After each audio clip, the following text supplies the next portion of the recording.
تو میں حضرت والا کو بڑے ہی ادب کے ساتھ مدعو کر رہا ہوں۔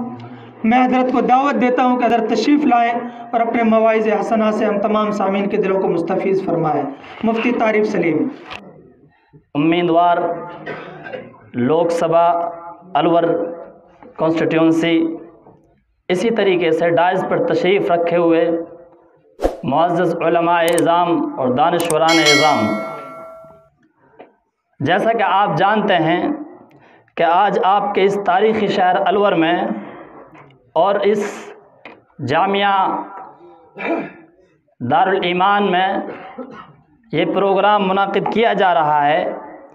یہ موقع اور یہ ساعت ہمارے لیے آبدار و یادگار ہے۔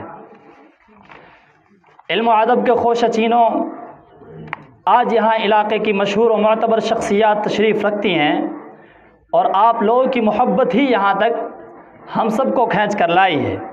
آرزوئے دید جانا بزم میں لائی ہے مجھے۔ آج کے اس ترقی یافتہ دور میں وہی قوم غالب و حاوی ہے جس نے علم کے منازل طے کیے۔ جو قلم سے وابستہ رہے وہ زندہ رہے۔ انہیں زمانے نے اپنا لیا، اپنے نقوش زمانے کی پرتوں پر چھوڑ کر وہ تابندہ ہو گئے۔ صحافت کے محافظ اپنے قلم کی بدولت اپنی یادگار سے پائیدار ہو جاتے ہیں۔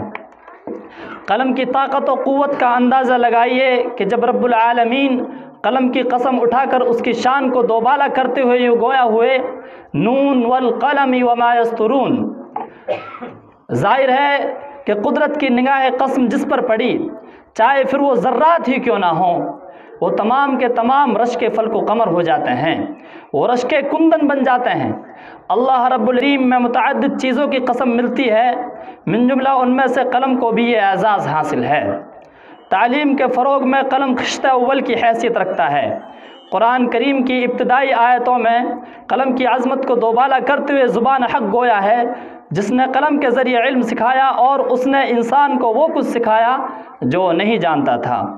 اگر ہم قلم کی تاریخ پر نظر ڈالیں تو حدیث شریف سے ہمیں مقصود تک رہنمائی ہوتی ہے۔ جامع ترمذی میں حدیث پاک ہے، حضرت عبادہ بن صامت رضی اللہ تعالی عنہ سے روایت ہے کہ رسول اللہ صلی اللہ علیہ وسلم نے ارشاد فرمایا، اللہ تعالیٰ نے سب سے پہلے قلم کو پیدا کیا، پھر اس کو لکھنے کا حکم دیا۔ قلم نہ ہوتا تو علم محفوظ نہ ہوتا، قرآن مکتوب نہ ہوتی، لوح محفوظ مشیت ایزدی سے مرصع نہ ہوتا، فرمودات نبوی مدون نہ ہوتے، سیرت طیبہ کے دلچسپ اور ایمان افروز شب و روز عاشق بسمل کے ہاتھوں تک نہیں پہنچ پاتے، اصلاحی اور اخلاقی مضامین کا رواج نہ ہوتا۔ تو یہ صحافتی جو زندگی ہے جس کو پوری دنیا میں ایک اعتماد حاصل ہے، اور ملک بھر سے بلکہ پوری دنیا میں رسائل و جرائد کا انبار لگا ہوا ہے۔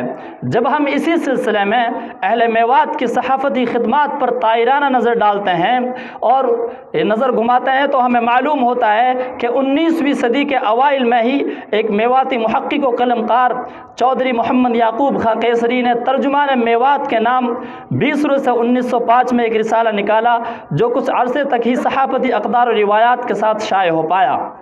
چودھری صاحب کے مقالات و مضامین اس دور کے نہایت بلند پایہ رسالہ مخزن لاہور میں شائع ہوتے تھے۔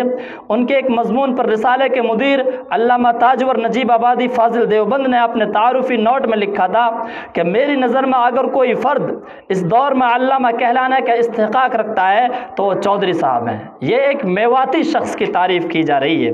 ان کے بعد کرول باغ دہلی کے میو نے چودھری عبدالکریم خان ڈپٹی کمشنر کی زیر سرپرستی ترجمان میو کے نام ایک رسالے کا اجرا کیا۔ اس کے مدیر آپ ہی کے اس خطے سے تعلق رکھنے والے مفتی سلیمان باجوٹوی الوری تھے۔ بعد میں قائد میوات چودھری محمد یاسین خان نے میو پنچایت کے تحت آفتاب میوات کا اجرا کیا۔ اس کی ادارت مورخ میوات مولانا حکیم عبدالشکور خان کے سپرد ہوئی۔ یہ اخبار طویل عرصے تک شائع ہوتا رہا۔ اس کے بعد حکیم صاحب کے شکراوہ سے ایک جریدہ اہل حدیث کا اجرا کیا جو اب تک الحمدللہ جاری و ساری ہے۔ مولانا عبدالشکور خان کے بعد ان کے فرزند ارجمند و جانشین حکیم اجمل خان صاحب نے وراثت کے بار کو اپنے شانوں پر لیا اور میو گزٹ کو زندگی دی۔ اس کے ساتھ اہل حدیث رسالے کو پابندی سے نکالتے رہے۔ نیز انہوں نے الہلال کے نام سے بھی ایک رسالے کا اجرا کیا تھا۔ سلسلہ یوں ہی دراز ہوتا چلا گیا۔ ماسٹر چودھری رحمت خان نگینوی نے بھی ایک میگزین نگینے سے شروع کیا تھا۔ میوات کی عظیم ہستی مولانا محمد الیاس ندوی نے انسان نام سے اخبار جاری کیا تھا۔ الور سے چودھری منشی خان میواتی نے 15 اگست 1976 کو میوات سماچار کے نام سے ایک 15 روزہ اخبار کا اجرا کیا تھا۔ چودھری محمد اسرائیل خان نے میوات کیسری کو گڑگاواں سے زندگی عطا کی، تو وہیں چودھری محمد اقبال خان میو اندور نے میو درپن کا اجرا کر کے اپنی قوم سے الفت و محبت کا ثبوت پیش کیا۔ آج بھی بر صغیر کے نامور محقق ڈاکٹر مفتی مشتاق تجاروی اسسٹنٹ پروفیسر جامعہ ملیہ اسلامیہ، جو اس پیام میوات مجلے کے سرپرست ہیں، نے آپ نے میوات سے تعلق اور اپنے ادبی علمی تحقیقی ذوق کے باعث میوات پر موضوعاتی مجلہ نیا سویرا کو معرض وجود پر فروزہ کیا۔ دیکھتے ہی دیکھتے اس نے اپنی کامیابی کے جھنڈے گاڑ دیے۔ یہ رسالہ اردو میں شائع ہوتا ہے، لیکن اس کا ہندی ایڈیشن بھی الگ سے چھپتا ہے۔ پھر چند متحرک و فعال نوجوانوں نے مجلہ رہنمائے میوات کی نقاب کشائی کی، جس کی مولانا محمد قاسم بانی جامعہ اسلامیہ محمدیہ میل کھیڑلا پر خصوصی اشاعت شائع ہو چکی ہے، جبکہ مفتی اعظم میوات مولانا مفتی رشید احمد میواتی مالپوری پر خصوصی نمبر زیر ترتیب ہے۔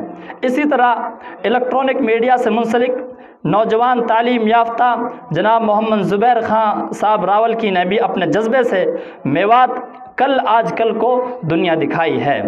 اسی طرح پاکستان میں شاد و آباد ہماری قومی و ملی برادران نے اپنی خصوصی دلچسپی کے باعث 100 کے قریب مجلات کو ٹیبل کی زینت بنایا ہے، جن میں ملک کی تقسیم کے بعد انجمن اتحاد و ترقی میوات پاکستان لاہور سے آفتاب میوات کا اجرا کیا۔ اسے مدیر منتظم چودھری قمر الدین خان میو ایڈوکیٹ تھے، جبکہ ادارت مولانا کمال ندوی اور مولانا چودھری کمال سالار پوری کے ذمے تھی۔ کراچی سے آل پاکستان میو سوشل ویلفیئر آرگنائزیشن نے چودھری مشتاق احمد خان اکبر آبادی کی ادارت میں میو منشور کا اجرا کیا۔ بعد میں 80 کی دہائی میں ملتان سے جناب سلیم الرحمن خان میو نے اخبار المیوات کا اجرا کیا، جبکہ جناب شبیر احمد خان میواتی نے لاہور سے میں سہمائی مجلہ نقوش میوات کا اجرا کر کے اہل میوات پر احسان عظیم کیا۔ بلا شبہ یہ بہت ہی معیاری مجلہ تھا۔ بعد میں پاکستان میو اتحاد نے کراچی سے ماہنامہ صدائے میو اور ہفت روزہ المیوات ٹائمز جاری کیے۔ دونوں کی ادارت کا بار میو قوم کے معروف صحافی حافظ سلمان طارق میو کے کاندھوں پر تھا۔ بعد میں حافظ صاحب نے لاہور سے میو ایکسپریس جاری کیا تھا، جو تاحال جاری ہے۔ اسی طرح ایسے بازوق علم دوست میواتی احباب جو بر صغیر کے حدود کو بھی عبور کر کے یورپ میں جا بسے، وہ بھی مجلات و رسائل کے ایسے گرویدہ و دلدادہ نکلے کہ بہت باصلاحیت نوجوان قیصر صغیر میو ایم اے جرنلزم نے کینیڈا سے، اور پاکستان ایکسپریس اور آئرلینڈ سے محمد الیاس خان میو نے بھی ایک اخبار نکال رہے ہیں۔ الغرض بیرون ہند میواتی قوم کے جالوں کی خدمات ہم سے لائق و فائق ہے۔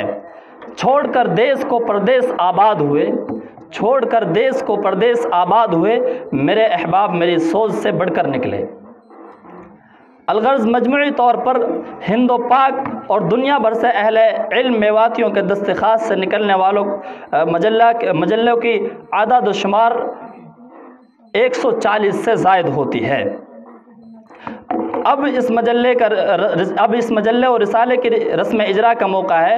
وہ پیام میوات ہے جو در حقیقت مفتی مشتاق صاحب تجاروی، محترم شبیر خان صاحب لاہوری کی سرپرستی میں ابھرنے والا ایک علمی، ادبی، سیاسی، سماجی میگزین ہے، جو اپنے مضامین اور پرنٹنگ سے رسائل کی دنیا میں ایک منفرد مقام رکھتا ہے۔ ابھی چند روز قبل گزشتہ ماہ 9 میں اس کے رسم اجرا کی تقریب منعقد ہوئی، جہاں کبار علماء نے اپنی شرکت سے اس مجلے کو نیک تمناؤں اور بلند خواہشات کا اظہار کیا تھا۔ مجھے خوشی ہو رہی ہے کہ آج اس مجلے کی اپنی اصل جائے ولادت و اشاعت الور سے میں نقاب کشائی کی جا رہی ہے، جس میں یہاں کے کبار علماء، عظیم دانشوران اور بہی خواہان قوم میو تشریف رکھتے ہیں۔ یہ مجلہ علمی شوق و ذوق میں بے سر و سامانی کے عالم میں شروع ہو چکا ہے، لیکن اب آپ حضرات کی خصوصی توجہات، بے پایا عنایات اور بجا عطیات اس جریدے کی اصدار و اشاعت میں قابل قدر اضافہ کرتا رہے گا۔ لشکر ہے نہ پرچم ہے، نہ دولت ہے نہ ثروت ہے۔ لشکر ہے نہ پرچم ہے، نہ دولت ہے نہ ثروت ہے، خاک نشینوں کی اسی طرح کی اسی طرح کی شہرت ہے۔